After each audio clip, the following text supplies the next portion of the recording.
3-cü Türk Dünyası Ədəbiyyat və Kitab Festivalı öz axarında davam edir. Festivalda Qazaxıstan günləri keçirilir və elə bununla əlaqədar olaraq sərgiyə Qazaxıstandan qatılan qonaqlar da var.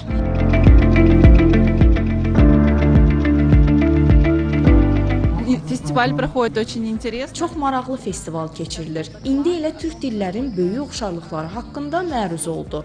Biz özümüz də bunu görürük. Dillər, xalqlar çox oxşardır. Bugün Bakıda sərgidə olmaq və Qazaxıstan haqqında eşitmək, kitablarımızı görmək çox xoşdur.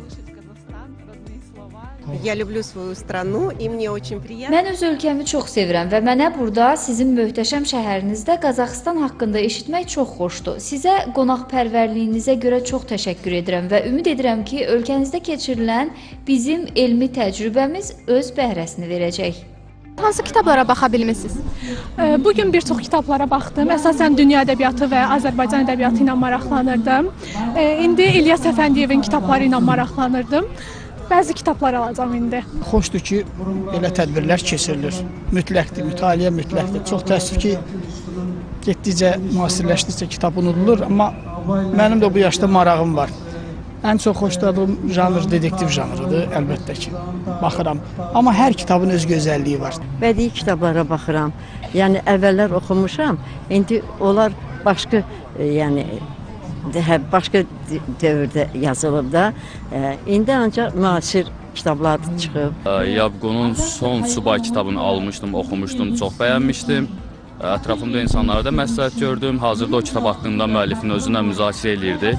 Kitabın sonluğunun necə bitməsi və yaxud ikinci nəşrin necə olması barəsində mənim fikirlərimi soruşdu da onu müzakirə edirdi. Çox gözəldir həqiqətən.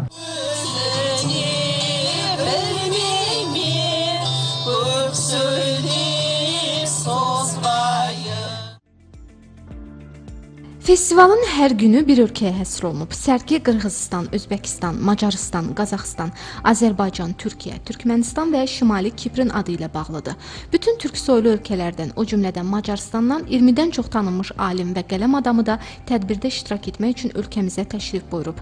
Sərgidə bütün türk dünyası ədiblərinin əsərlərinə rast gəlmək mümkündür. Nəşriyyatlardan soruşuruq ki, hansı gün daha çox ziyarətçi gəlib, dünənki gün, əvvəlki günlərdən daha çox olub. Yəni, hər gün artan istiqamətdə davam edir. Biz ayın birini də ilk dəfə əlavə etmişik bu günlərə və 1-ci Türk Dünyası Uşaq Festivalını təşkil edəcəyik. Yəni, həmin günü sabahdan axşama qədər bütün tədbirlər uşaqlar üçün nəzərdə tutulub. Festivalda oxuculara müxtəlif janr və tərtibatda kitablar təklif olunur. Eyni zamanda burada sərgi və satış yarmarkaları da keçirilir. Tədbir çərçivəsində əyləncəli proqramlar, elmi müzakirələr, kitab təqdimatları və yubiley tədbirləri də təşkil edilir. Gülnar Qarqızı, Zahir Həşimov, Telesəhər.